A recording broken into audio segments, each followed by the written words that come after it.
Hello, my name is Andy and I am the Village Idiot. I'm armed with a car and a GoPro and an unhealthy amount of time on my hands. I'm using that time to attempt to visit every civil parish in England.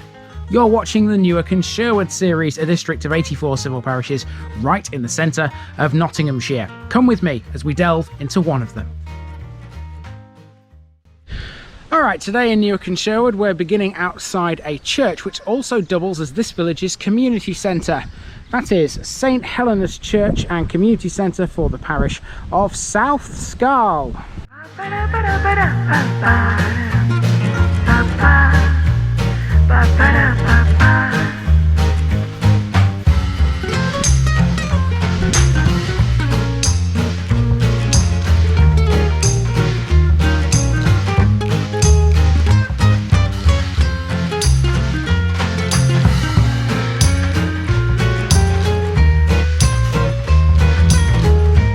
This Newark and Sherwood video is sponsored by Past Days, a family history blog by June Terrington. You'll find a link in the description. Here's my disclaimer for people who may be watching me for the first time. I say things as I would in my native accent and dialect. As a result, I may not pronounce things in the same way as the locals do. Remember, I'm a visitor. It's impossible to know everything. Leave me a comment, spin me a like and bash that subscribe button. Let's get to today's parish video. Welcome to South Scarle, a village located on the eastern edge of Nottinghamshire, on a road to nowhere in particular, according to one online source. I disagree with that. It's located on a road into Lincolnshire for a start, and that's kind of important. South Scarle has a northern counterpart, which is over the border into North Kesteven. That means the Scarles are not only in different districts, but also in different counties. North Scarle is surrounded on three sides by Nottinghamshire and aligns itself more with this county. North Scarle is also larger, but that doesn't mean South Scarle has nothing to speak about, despite it being a generally linear village with just a couple of roads meeting at a small village green. It's too small to sustain any kind of retail services, although I did catch a couple of roadside stalls here. Interestingly, it's a place that has a much higher than average percentage of pensioners. That might explain why St Helena's Church, which is the village's prime feature, doubles as the community centre. This holds much of South Scarle's interest. Let's see some other basics.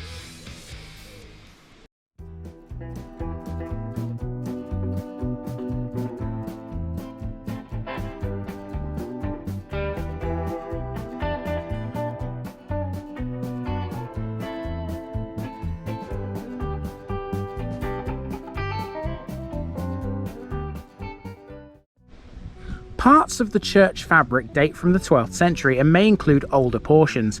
The western tower was rebuilt or completed, it's unclear which, in the 14th century. St Helena's was partially restored in 1871, with the tower and porch receiving further repairs in 1898. There are 5 bells in the tower, one of which bears an odd inscription on your screen right now. As for other religious buildings, records show there was a Methodist chapel in South Scarle in 1829, which was enlarged in 1839, and it had an associated Sunday school. Here's the parish notice board outside the church. Nowadays a modern civil parish, South Scarle has always had links to Besthorpe, and the two used to be part of the same entity. Besthorpe was formerly a township within South Scarle. That's why Holy Trinity Church at Besthorpe was a chapel of ease to St Helena's. Speaking of the church, next to it here we have Church Farm. There are a number of cycle routes in and around this part of Nottinghamshire. I encountered a lot of keen cyclists during this episode. That's Route 64 displayed up above here.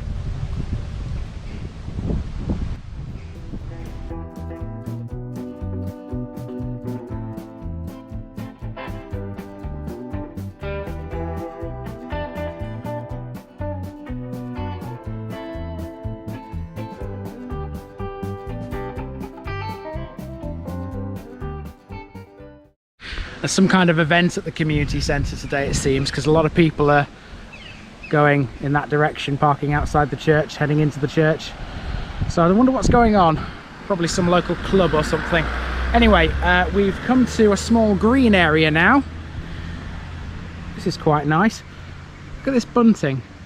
It's not long since the Jubilee when I'm filming this one, but this bunting looks like it's here all the time, because it's certainly not all British flags, is it? I mean, there's the odd bit.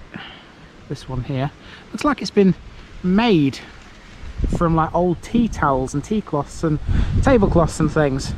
It's quite pretty actually. Well done, South Scarle. South Scarle has always been a village that's relied on the local land. Surrounding it are plenty of arable fields, and there are a number of farms in the vicinity. There are also some grand old buildings here. For example, these gates are the entrance to South Scarle Hall, which was restored in around 1860 by its then owner, Michael Cotton. Let's talk about flooding next. Thankfully, South Scarle has no issues with it now, but farms and buildings were damaged here by the same severe 1795 flood which affected Girton and Spalford. There appears to have been no issue since, at least not this far east. Besthorpe was inundated by another severe flood in 1875, but no mention of South Scarle is made for that one. South Scarle hasn't had a lot of famous people to its name. The most famous would be Captain William Oates, who resided here in 1911. He would reach the rank of Lieutenant Colonel and obtain a Distinguished Service Order, or DSO for short.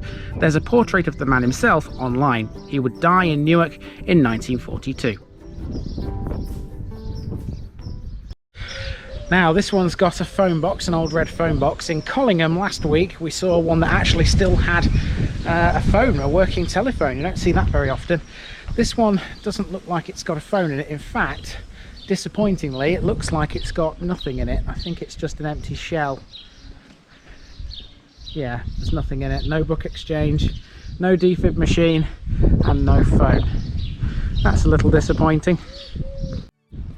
I must apologise, by the way, for the jerkiness in some of these shots today. The GoPro was apparently loose on its fittings. Thankfully, South Scarle's lovely red brick housing helps. Here's another stall, this time with plants available. I didn't have Nicky to hand, or else we might have walked off with another courgette, as in Corton. The next section of the route was supposed to be quite easy. After turning around at Amos Lane, I was going to use a footpath which runs across a field to join South Scarle Road. This is the footpath in question, and this was supposed to form a little loop at this southern end of the village. However, things sometimes don't go as planned. Okay, so my route was supposed to follow this footpath. It comes out on another little road, the one that runs towards Collingham. However, there is no way I am walking down this footpath. As you can see, it's greatly overgrown. I don't fancy that somehow. So I'm going to turn back. We might have a look down Washtub Lane instead. Initially, the route wasn't to include Washtub Lane, but I figured given that the footpath was inaccessible, this would make a change from the main street again. Washtub Lane's name is in itself very intriguing. I couldn't find any concrete evidence as to what it means, but there's a house on here called Washtub Cottage. That suggests to me that's where a washtub was located, perhaps shared by the residents of the village before the days of the modern washing machine.